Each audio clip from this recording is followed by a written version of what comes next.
ito bago to. Kay ano to. Galing kay Gerard Licaros. Ganda. Pero ano to. Sire and dam nito, Janso na Cookman. Janso. Si Tok 1828 yata. 128. Tak 128. So, ayan yun. Janso po yung stallion line.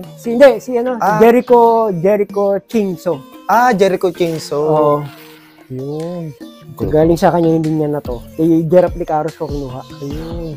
So, tingin ko, pwede na to. Sabi kasi ni bata pa, namamaris na. So, pagka subukan ko ipares, kung pag nagkumpleto na yung pakpak, 2, 4, 6, 8, 9, kulang pa eh. Pero mahahabol na na. Hen idol? Ganda. Hindi ko alam, hindi ko pa ma-gender. Pero namamara ko eh. Namamara. Kaya nilagay ko sa babae para hindi gulpihin po. Tsaka para lumabas yung, kumbara ko siya, lumabas yung pagkaano niya eh. Okay po, ayun. Lumabas yung kanyang tunay na kasarian po. Tapos, sure ko nga yung foundation ko ng Klein Didi, ganito ang mga itsura. So, ito yung parang pinaka-trademark ko sa mga Klein Didi na itsura. So, mga puti yung ganito, tapos puti pakpak. Yun. So, yun yung pinaka-trademark ko. So, parang literal na kulay ng Vandenbroek? Parang ganyan ang mga trademark ko sa kanila. So, ganyan itsura. Tsaka isa katawan nila. Po sila? Mga small to medium? Gano'n? Mga small to medium lang sila. Gandang ibon po. Ganyan So, bale po yan, idol? Nagamit nyo na rin po sa breeding? Dilipad na akong anak nito ngayon. Paparis ko dito for South. Doon ko paparis sa Florizone. Yun yung Tapos,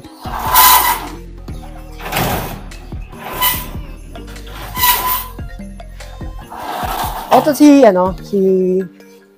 si Star. Ito yung mga unang ibon ko na nilipad ko pa sa Alabang. Ilan taon na to? PPBC pa to eh. 2010 na 2010, yan ba ko? 14 years. 14 years old na siya. Ayun. Unang ibon ko pa to. Ang kapatid nito, si Amazing Grace, yung third overall, first ng Apari. Grabe. Best weight ngayon. Siya, 22nd overall. So, may dugong winning line po umikot ulo nito nung third lap. Ganon. So, pinahinga ko. Opo. Tapos, pinalo up ko ng injection ng PNB. Opo. At that time naman, hindi pa uso ang PNB. Hindi pa namin alam kung saan kukunin. Opo. So, sabi ko, naghanap ako. Injectionan ko. Opo. Tapos, nung fourth lap, medyo mo okay na. Sabi ko, karga na kita kasi baka kahit mawala ka na, okay lang. Oo, kasi... pag uwi niya ng bigan, ayos na. Talagang direct na lang. Para pinagpaglangan na po. Pinagpag. Clock na siya ng clock. Tapos ang Apari, dun lang siya hindi nag-clock na. Kinabukasan lang siya umuwi. So bali nag-cut off lang po siya. Nag-cut off lang siya. Kaya nag-22nd overall siya. Pero, mas magandang performance nito doon sa kapatid na third overall. Tsaka Apari champion. Grabe. Sabi ko nga kung hindi siguro nagkatama, tingnan mo, ilang taon na ngayon. Matibay pa rin. So, bali, idol, nagagamit nyo pa rin po siya ngayon? Hindi na, pahinga na. Napunta to sa pinsan ko eh. Pinsan ko nagamit pa to, kay Kuya Bob. Ayun. Tapos sabi niya, gusto mong kunin? Sabi ko, sige, para remembrance. So, bali, namatay na yung kapatid kasi nito. Pero ano po siya, idol? Nakakapag-limlim pa, ganon? Siguro, nabibreed niya pa to eh. Okay. Ayoko lang gamitin at baka so, bali, memorabilia na po talaga. Oo, kaya na. Pero pwede pa naman siguro to. Kuha ka lang ng isang anak. Andiyan pa naman yung tatay. Inbreed na po. Oo, pwede. Ayan. Linya ko to ni Inok. Ito na lang natitira ko, tsaka yung isang barako. So, bali, yung Inok po, ano pong pinaka-baseline niya po? Ano yun? Verbruggen. Verbruggen. So, bali, trademark ng Verbruggen. Mga blue galing kay Kuya Toto Bunag. Kaya okay. Yan, ito yung trademark. Si Jack Duque na nag-breed nito. Okay. May nakuha kasi siyang anak ni Inok ko na anak ni Inok, si Angry Inok, nag-produce sa kanya. Tapos ito yung mga apo-apo na lang. Apo na So, bali, napakahusay ni Verbruggen. So, di ba, idol, sila po ay long distance, idol? Capable naman, kasi tapos, si Jack nakapagpamalayo na ron eh. Batanes yata. Tapos, idol, yung speed. Oo.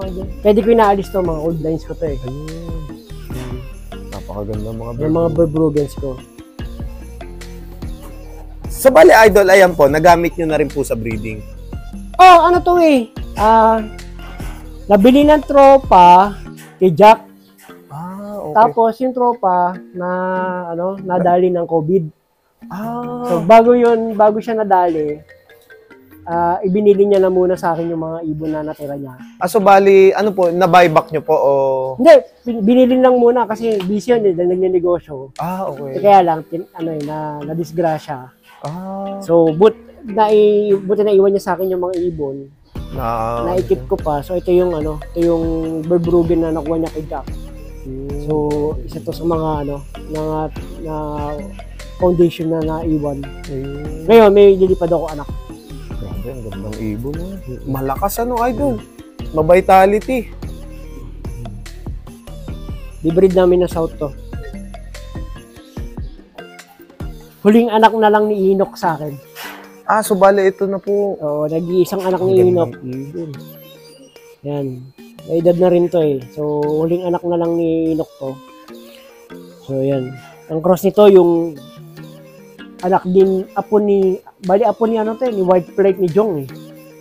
Yung Benko. Yan, nag-iisa. Inok cross dun sa white flight, ano po? Oo, yan. Nag-iisa na lang yan. Gandang ibon. So bali, ano yan, idol? Inilaro nyo din po? Ito, nilaro to. Nilaro po. Nilaro ng tropa to. Bumutas lang umuwi to eh. Cut off na sa last lap. Last lap. Pa-champion sana to eh. Sayang, ano po. Oo. Contender pa pala po Oo. siya. Ayan. Gandang ibon.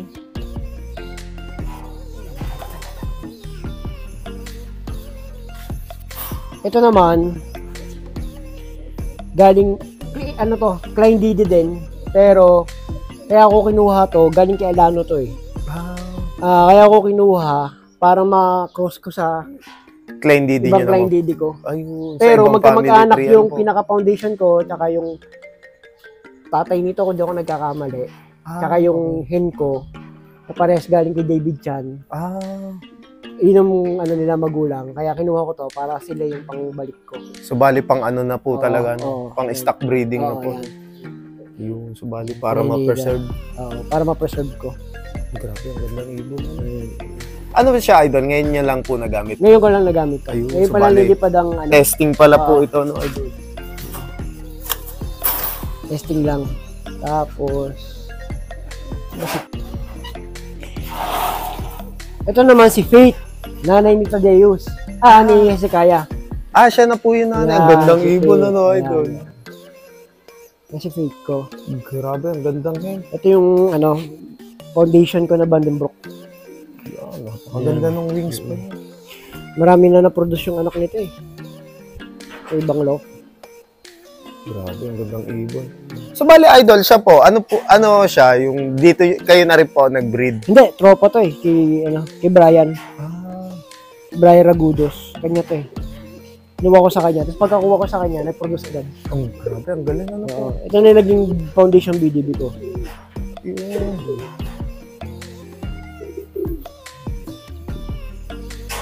Grabe, ang gandang hen. So, bali, ilan na po yung mga anak niya po na, Sa akin,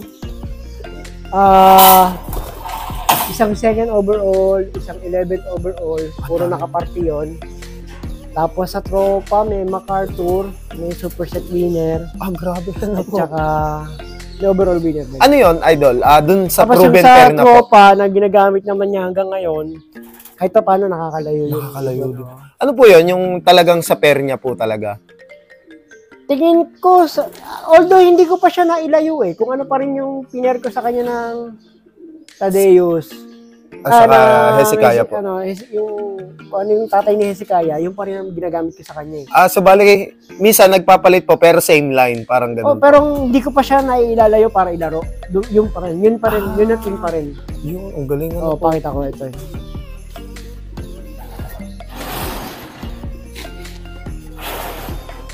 Ito yung tatay ni Hezekiah. Ang nag-breed nito si Master Romel Nudag. Okay. Wala na eh, RIP. Pero bait na tao nun. Opo. Nung sabi ko, boss, kuha ko ibon, ganyan. Opo. Alam mo magkano niya lang pinabayaran sa akin to? 100 pesos lang. Mura. Maniwala ka kasi kaibigan namin. Kaibigan niya ng pinsan ko, pinakilala lang sa akin. Opo. Tapos nung nag-out, Kasi nang overstock siya. Ah, Tapos na-cancel pa yata dahil sa bird flu. Sabi Opo. ko, kuha ko isa.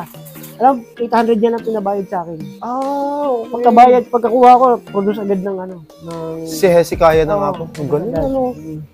Grabe mo sa inyo. Ito yung permis na kapariship. Hindi ko pa siya nilalayo. Medyo tumatanda na, pero susubukan ko sa iba. So, ano siya, may inbreed na rin po kayo, gano'n. Wala, puro, ang nandiyan ko ngayon, puro kapatid pa lang ni Hezekiah. Ayun. Baka mag-inbreed pa lang ako. Ayun, grabe, ang galing. 4 yata yung kapatid ni Hezekiah nandyan. Ayun. Gandang ibon. Tawag namin dito, Ronel Nunag's Finest Black Check. Black check. Oo. Finest. Grabe, ang ganda. So, Idol, ano po siya? Dito o sa Pampanga po galing? Pampanga pa to. Grabe, ayun. Mauusay talaga yung mga ibon ng Pampanga, no, Idol? Grabe. Yan, kay Boss Ronel ito eh. Yung matanda kong ibon. Ito na po yung tatay ni Star at ni Sirip sa Amazing Kasilong Grace. pa nag-breed nito. Galing. Ito, third overall. Tapos, pan-race winner. Basta 15 diploma nito. Si Neil de la Cruz naglipad. Grabe. Tapos, kinuha ko sa kanya nung mag-migrate siya sa Australia. Ayun. So, hinabol ko sa kanya. Tapos, pagkuha ko, produce agad. Produce agad. Oo. Grabe, ang galing. Ito, So, bali, tanda na to eh. lolo na ni Hezekiah pala yan. Ano? Hindi siya related kay Hezekiah. Hindi na po. Okay. Ano siya, bali. Si Amazing Grace naman siya. Kay Amazing Grace. Ang linya nito,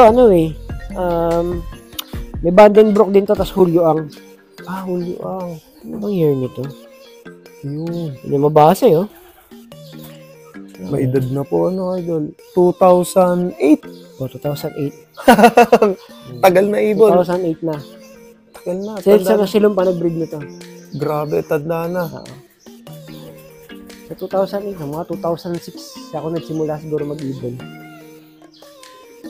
Grabe. Yan. So, Wala ano yan, na. Idol? Wala lang Naibibreed matanda nyo pa dyan. po? Ha? Naibibreed nyo pa hindi na? Hindi ko pa naisasalang na eh. Pero meron pang sinilya to. Pero huling gamit po, nagamit nyo Tagal pa? na. Tagal na. ako. Tagal na. Ang ibon. Producer na. Hindi ko na lang Maximum ginagalaw asin kasi yung- baka makano pa eh. Mga disgrasya pa. Ganda ibon to. Julio Ang to eh. Julio Ang Vandenbroek.